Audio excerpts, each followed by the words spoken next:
அது ரெண்டாவது கேள்வி வந்து கேட்டால் இப்போ எங்கள் வாப்பா சொன்ன மாதிரி நாங்கள் பள்ளியில் நாங்கள் மாவட்டத்தை தான் போகணும்.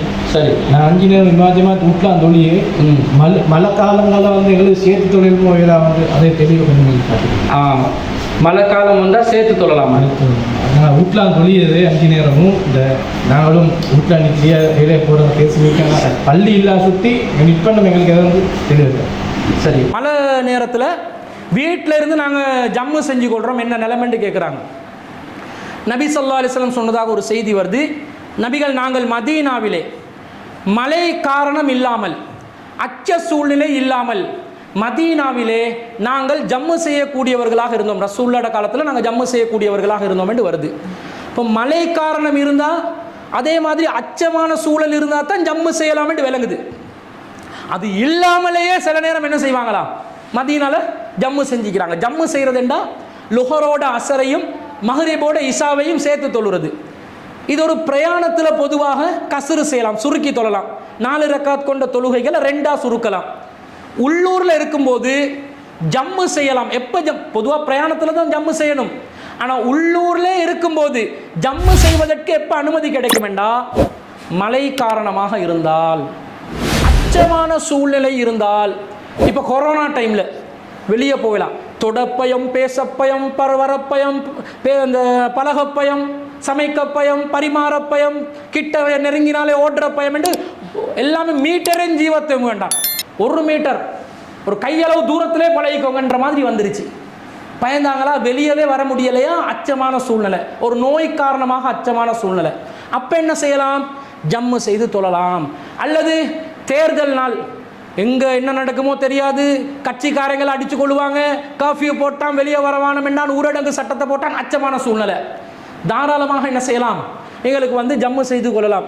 இந்த 2 காரணமும் இல்லாமலும் உள்ளூரில் நபி ஸல்லல்லாஹு அலைஹி வஸல்லம் அவர்கள் ஜம்மு செய்து தொழுதிருக்கிறார்கள் என்று நாங்கள் செய்திகளை பார்க்குறோம்.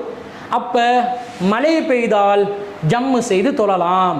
லொஹர அசரோட மஹ்ரிப இஷாவோட ஜம்மு செய்து தொழலாம். ஆனால் என்ன செய்கிறாங்க தெரியுமா, நம்மாக்கள் மனசாட்சி இருக்கணுமா இல்லையா? இப்போ விரல் ஆட்டணும்னு இஸ்லாம் சொல்லிச்சு.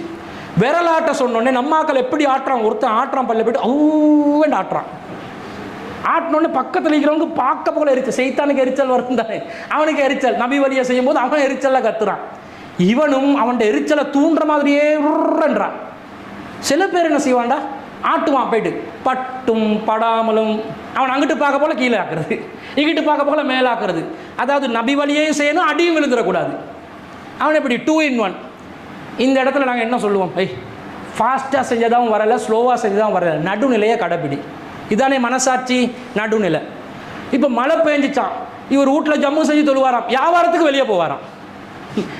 கல் பிஸ்னஸ் வருது, ஒருத்தர் வந்து அதை காட்டுறதுக்கு வர சொல்கிறாரு, அப்போ கொடையை பிடிச்சி கொண்டு வெளியே போவாராம்.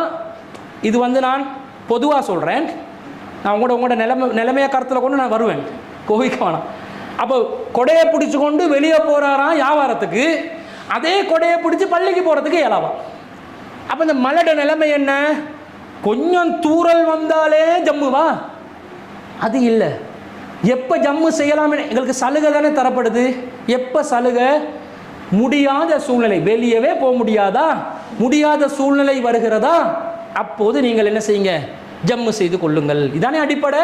கடைக்கு சாமான் வாங்க போகிறோம், கறிப்புளி வாங்க போகிறோம், வியாபாரத்துக்கு வெளியே போகிறோம், கொடையை பிடிச்சிட்டு போகிறோம், பைக்கில் போகிறோம், வாகனத்தில் போகிறோம், அதுக்கு மட்டும் வெளியே போகலாமாம். தொழுறதுக்கு மட்டும் மழை காரணம் தொழுகண்டா மனசாட்சி அடகு வைக்கிறோம்.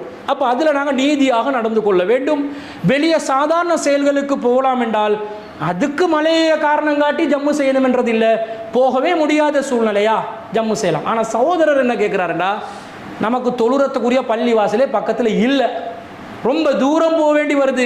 இந்த மாதிரி ஒரு சூழ்நிலையில், நபி வழி அடிப்படையில் பக்கத்தில் தொழுறத்துக்குரிய ஒரு நிலை இல்லாத சூழ்நிலையில் பிதத்வாதிகளை பின்பற்றி நான் தொழ விரும்பலை என்ற காரணத்தினால் நான் வீட்டில் ஜமாத் செய்யலாம்னா தாராளமாக செய்யலாம். அது மார்க்கத்தில் எந்த ஒரு தடையும் இல்லை. ஒரு முறை நபி ஸல்லல்லாஹு அலைஹி சொல்கிறாங்க, நீங்கள் யாராவது ஒருத்தர் அவங்களோட ஆட்சியாளர்கள் வரும்போது அவங்க தாமதித்து தொழுவிச்சாங்கன்னா நீங்கள் என்ன செய்யுங்க, அவங்க உரிய நேரத்தில் நீங்கள் தொழுந்து கொண்டு அவங்க தாமதமாக தொழுவிக்கிற நேரத்தில் நீங்கள் ஜமாத்தில் வந்து சேர்ந்துக்கோங்கன்றாங்க. அப்போ நபி ஸல்லல்லாஹு அலைஹி வஸல்லம் என்ன சொல்கிறாங்க, உரிய நேரத்தில் நீங்கள் தொழுந்து கொள்ளுங்கன்றாங்க. அப்போ அவங்க உரிய நேரத்தில் பள்ளிக்கே வந்து தொழணுமா? அதான் இமாம் ஜமாத்துக்கு ஆள் வரமாட்டாரே, வீட்டில் தொழுந்திருப்பார். ஜமாத் நடத்துகிறாங்க தாமதமாக, அப்போ பள்ளிக்கு வந்துட்டீங்களா, அப்போ பள்ளியிலையும் சேர்ந்து தொழுங்க. வீட்டில் இமாம் ஜமாத்தை தாமதமாக்கி, தொழுகையை நாசமாக்கி, தொழுகையை சாகடிச்சு, தொழுகையை இல்லாமாக்கி ஒருத்தன் பாத்தில் பண்ணுறான், அந்த நபரை பொறுத்தளவில் நான் விரும்பினாத்தான் அவனை பின்பற்றி தொழணும், கட்டாயமெல்லாம் கிடையாது. சிறுக்கு செய்கிறவனை பின்பற்றி தொலையலாது. விதேத் செய்கிறவனை பொறுத்தளவில் நான் விரும்பினாத்தான் அவனை பின்பற்றி தொழணும். விரும்பலையா, நான் நபி வழிப்படியே ஒரு தொழுமிடத்தை அமைச்சு கொண்டு நான் தொழுவேன்.